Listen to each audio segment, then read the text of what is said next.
Hello, and welcome back to another episode of Beyond NSU.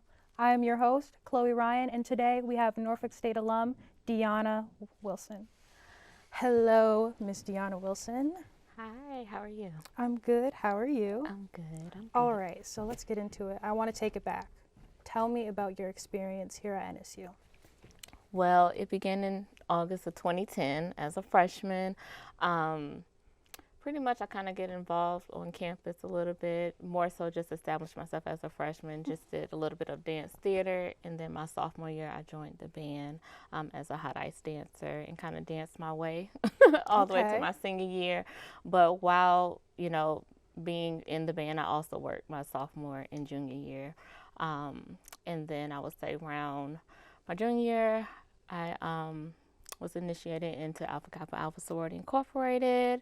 I also did the Miss NSU pageant, which led me to my senior year where I was appointed Miss NSU, I would say, in 2013 to 2014. From there, it was just like a lot of events like back to back to back. And then I would say concluding my years at NSU as my undergrad, I ran for Ebony magazine.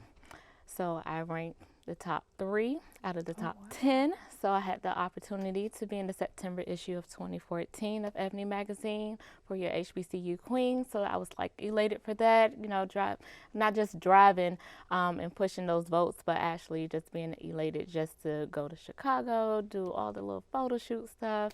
Sounds so much fun. Yeah, that kind of topped off my graduation. I think graduation was nice, but when you go to that next level and actually be in a magazine, that is definitely that topped level. My overall experience. And I'll say I did have the opportunity to meet Common and Bill Cosby my senior year as Miss NSU.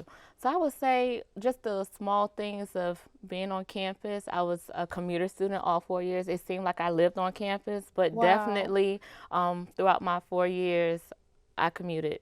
I'm from the 757, so I'm from Norfolk, Virginia. So living nearby and being a native of Norfolk, I actually love Norfolk State. So with me being involved in all of the activities on campus, it kind of just felt like home altogether. But yes, that kind of sparked my overall experience at NSU, just getting involved and having those different incentives that kind of made my years here.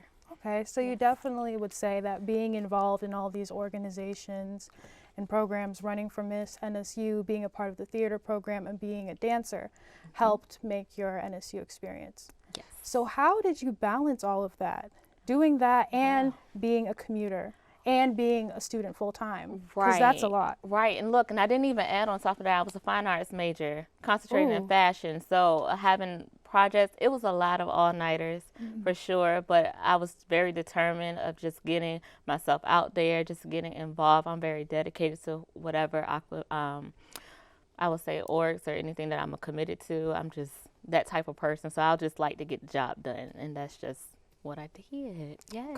Okay. So all of these experiences, being able at such a young age, being able to balance so much and getting stuff done, pulling all-nighters, doing all of this, would you say that prepared you for your career now?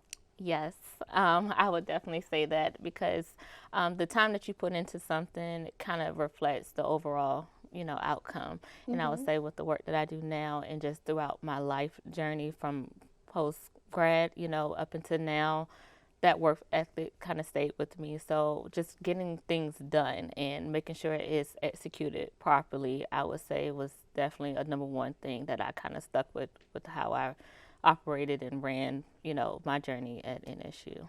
Okay, getting things done. Yes. So what made you want to attend NSU? I know you commuted, but were there any other factors other than it being close to home? Well, my major things of joining, I would say attending NSU was I wanted to go to a HBCU. I wanted a HBCU that was surrounded by fashion or some type of arts that was my niche, okay? And then also I wanted to dance and be in the band. So if those 3 things were there for me, and not only just with being that student leader, but those things for me, if I didn't see it at a art institute or a PWI, it didn't gravitate to me. So I would say definitely those three entities were everything for me for Norfolk State. It was no question about it, and it was affordable. Affordable. Yes, Yes. affordable. So that was it for me. I didn't have to. Yes, be and in you too much commuted debt. too? And commuting. Girl, I know. Oh my. Yes. I cannot imagine. I cannot imagine. So tell me about your experience other than being featured, was it in Ebony magazine? Yes. Other than being featured in Ebony magazine, were there any other memorable experiences? And you met Bill Cosby as well. So can you tell me about some other really memorable experiences while being Miss NSU?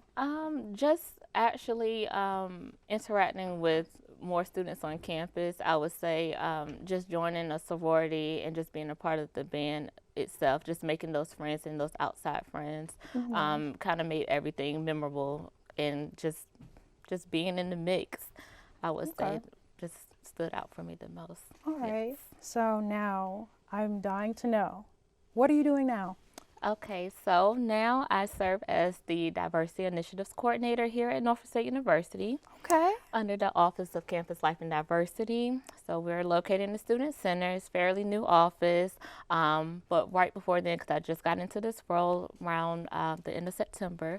So before then, I was working in housing and residence life, and I worked there for about 4 years. And before then, it was student activities. So I actually been around still at NSU. Yeah. It's always been like my heart, and so just being alone working at NSU has been everything to me. I would say now in this new role, I'm able to just not only work here, but just also interact with the students, put on the programs and those initiatives that we need for our students to evolve well. So just overseeing our women's initiative, our males initiative, and our initiative for our LGBTQ students.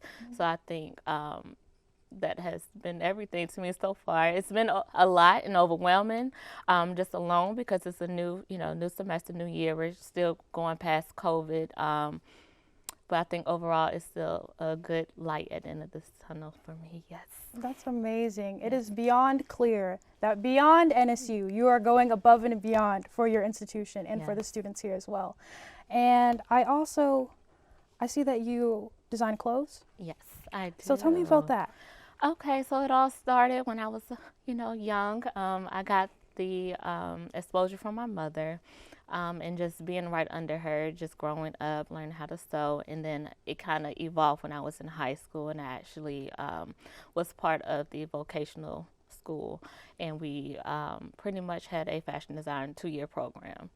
From there, it kind of like ignited, and that's why, I ended up here at NSU, and that kind of evolved even more with the fine arts department, and just kind of launching and having that experience and that exposure through NSU, having that platform for me. I would test some of my uniforms, just on hot ice to be dancing, like, yeah, I think we can do this, we can wear that, just mixing things up, kind of, laid that platform for me at NSU. But yes, I'm still working on that.